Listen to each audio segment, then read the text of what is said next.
Hello guys. Welcome to Diablo the Primordial. This video is the second part of World Rumbling. So if you have not watched the first part, then please watch it. The link is in the description. And please check out my second channel Top Anime Sensei for the light novel of Tensei. So without any further delay, let's start. But before we start, please like, subscribe and press the bell icon so you don't miss the updates. Every place was projected clearly on the large screens. Immediately after the war declaration was done, the army of angels sprung forth from the huge gate that appeared in the sky. However, it was primarily a bluff. Their focus was concentrated on 4 points. First of all, Guy was excluded because Chloe was sent to deal with him instead. With this, as expected, there was no need for additional forces. Then, the problem are the 4 places in question. First of all is El Dorado.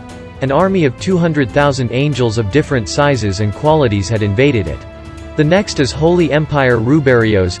An army of 200,000 is also attacking this place. The third place is Milim's castle, the White Wall Castle. An army of 200,000 also appeared there. And the last place is right overhead, the outside of the labyrinth. In other words, our country, an army of 400,000 angels are attacking here. Hey, why is it that only my place got twice the number? I wish that the forces went to Degrul Asan's place too. In that case, we could crush them with a swift attack. I thought about such a naive thing, but the situation doesn't seem like it will be so convenient. Let's gather all of the demon lords in one place, everyone can defeat them, right? So I insisted, but the scene of me being looked at by everyone with cold eyes is still fresh in my memory. The reason for it is because it is against the aesthetics. Or something like that. I don't care about aesthetics, I only want to settle the problem quickly. Somehow, the only thing that they consented to was aid during emergencies. I had prepared the transfer magic formation, with much effort, for the plan I had in mind, however I failed in the persuasion. I consulted with Seal and agreed that there's a margin of flexibility in it. Unfortunately, this plan was still rejected. If we had executed that plan, we could have been predominantly advantageous when the angel army dispersed. Sadly, it can't be helped.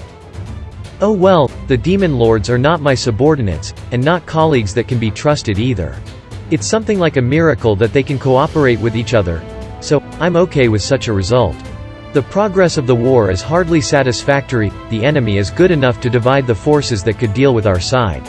If they had spared some of their forces towards Degrul, then it is likely that the angels will still have an even force against us though. The angel forces seem to be moving into a slightly advantageous situation. It's as if they had counted our forces. As expected, I concluded that there is a betrayer among the demon lords.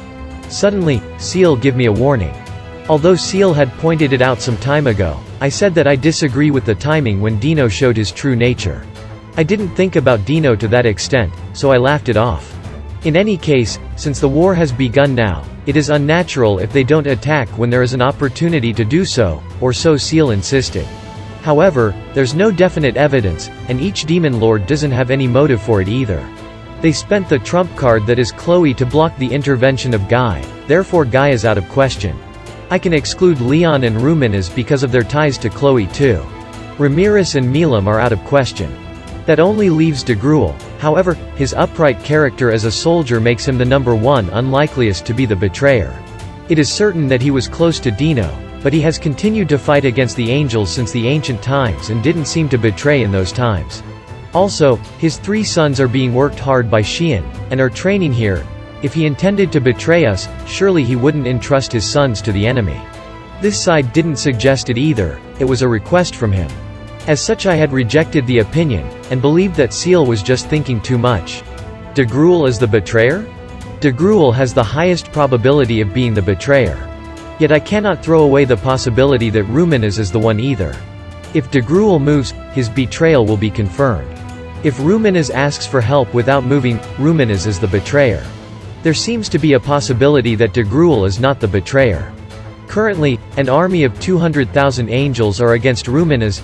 Additionally, Ruminez has her own troops. If reinforcements went there, without a doubt they would be annihilated. Huh?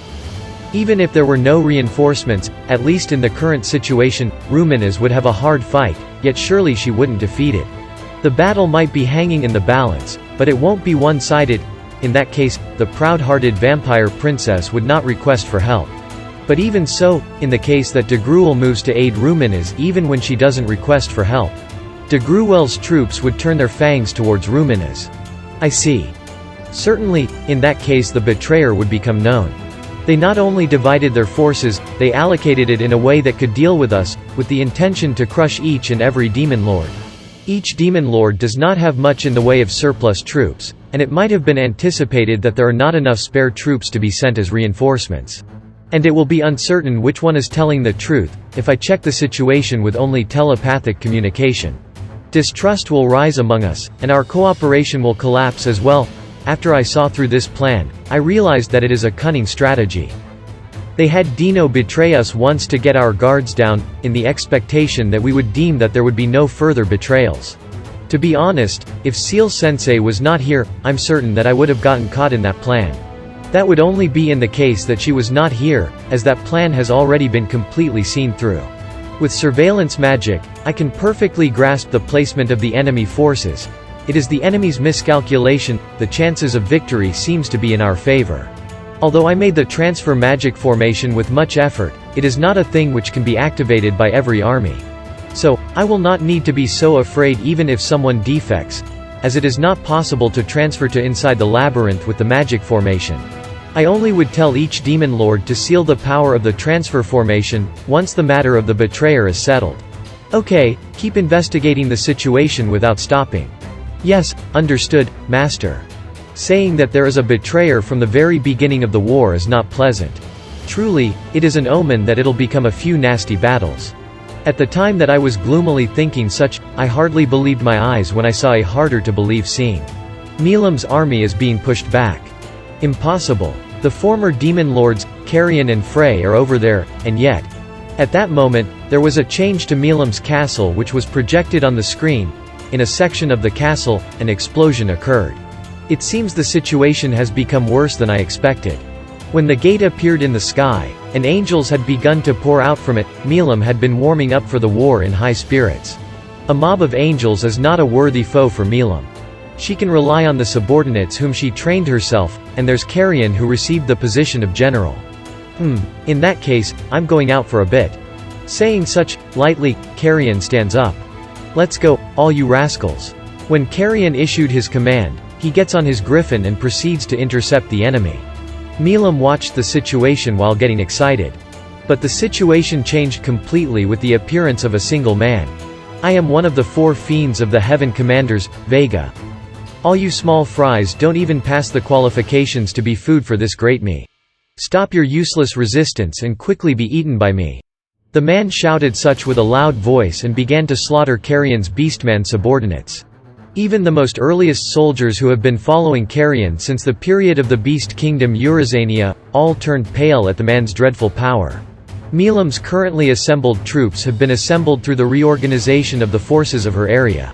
The command of the whole army is left to Carrion, who took the position of general. Their total number is 300,000.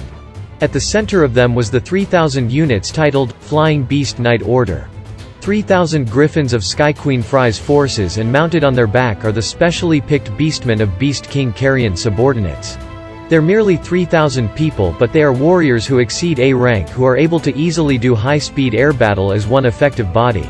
In this world, this is the largest force composed only of people who exceed A rank. Even the Empire's Magic Beast Corps was composed of A rank, so it could be easily to comprehend that they are a significant forces. Griffins are originally magic beasts with B+ rank. But, with the result of the training given by Carrion, their ability was raised to A rank. As with the A-rank beastmen who rode them, their ability became equivalent to A rank. The Flying Beast Knight Order is the strongest subordinates who were trained by Carrion in both name and reality. The rest are the Devils, Mercenaries and Clayman's former subordinates. It is a combined force consisting of various people. Even the people who usually take part in maintaining the public order were roped into the war. Opposing the angel forces of 200,000 is Milim's army of 300,000. Milim's army has the advantage in number, but they are somewhat disadvantaged as their ability quality is average.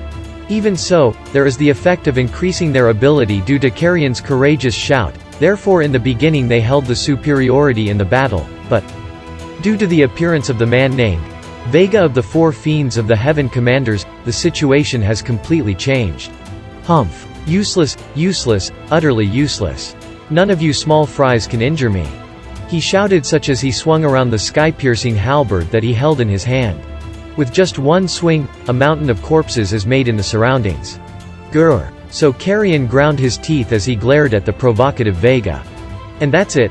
Thank you so much for watching. And now's the time for shoutout. Thank you, Marvin Mendoza, for joining the membership. And if you guys have not watched my earlier videos, then please watch them. The links are in the description. And please check out my other channel, Top Anime Sensei, for the light novel of Tensura. And don't forget to like, subscribe and press the bell icon so you don't miss the updates.